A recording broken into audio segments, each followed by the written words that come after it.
Well, for more on Italy's economy and China's role in it, Klaus Larres joins us from Chapel Hill.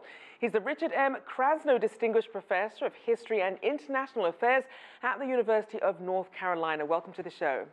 Hello. Now, as we know, Italy slipped into recession at the end of 2018, the only major economy in the bloc to do so. So how would you rank the most pressing issues weighing on Italy's economy? Well, the Memorandum of Understanding, which you just mentioned, is a big diplomatic coup for President Xi and China, and it is celebrated as a huge success in Italy for mostly economic reasons. But the EU is very concerned, and they fully understand that Italy, of course, has to improve on its economy. It has to improve on its inward investments, also on its export performance. It has to drive down its huge debt. But the EU is concerned that the first G7 country has just or is about to sign such a memorandum of understanding, and they fear that that will increase China's influence in Italy too much. Now, as we know, as you mentioned, Italy has a number of issues, but to what degree is Italy's current state self-inflicted versus a product of other external economic challenges? Well, you know, the election campaign was a very generous platform, and that was, of course, the basis. The current populist government in Rome has won. They promised pension reform. They promised a flat tax of 15% and 20%.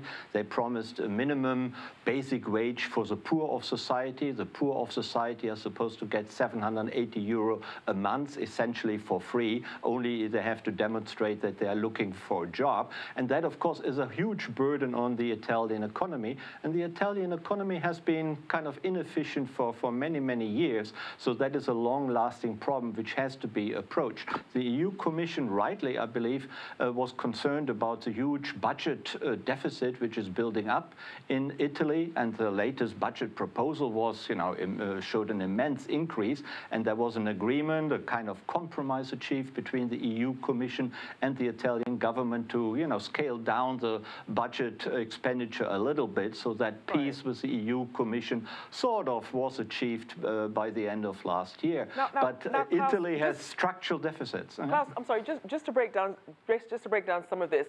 As you mentioned, some of these strains that we're seeing in that Italy-EU relationship, you have this recent historic ruling over bank rescues, the wrangling over a budget deal, the debt levels, and also, given the size of the economy, possible contagion for the rest of the bloc. How do you see that playing out in terms of Italy's relationship with the EU?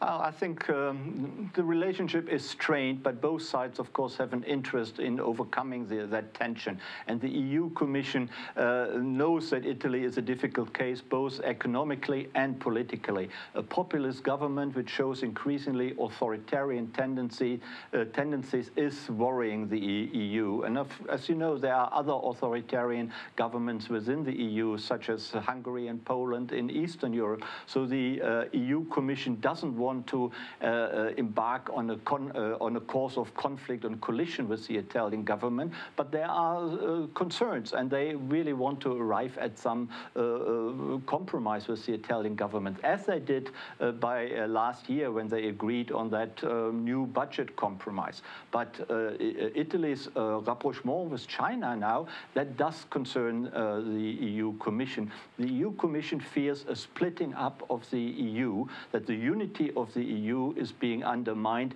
by various countries, including Italy, approaching perhaps a too cozy relationship with China, which undermines the authority of the EU Commission and the EU as a united bloc. Only yesterday, Now, Klaus, as you mentioned, obviously Italy and China linked way back when with the ancient Silk Road in the past, and then last year Italy held this inaugural meeting of its China task force in an effort to really boost its economic ties with China. But how does Italy's economy stand to benefit by endorsing the Belt and Road Initiative?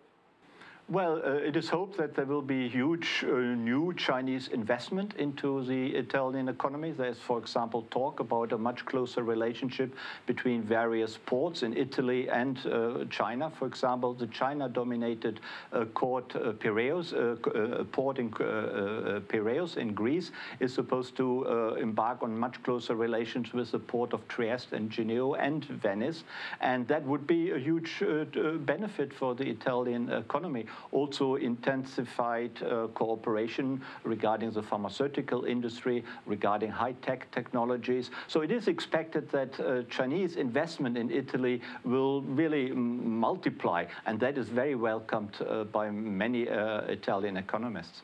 All right, thank you so much for your insights. Klaus Larres there, the Richard M. Krasno Distinguished Professor of History and International Affairs at the University of North Carolina.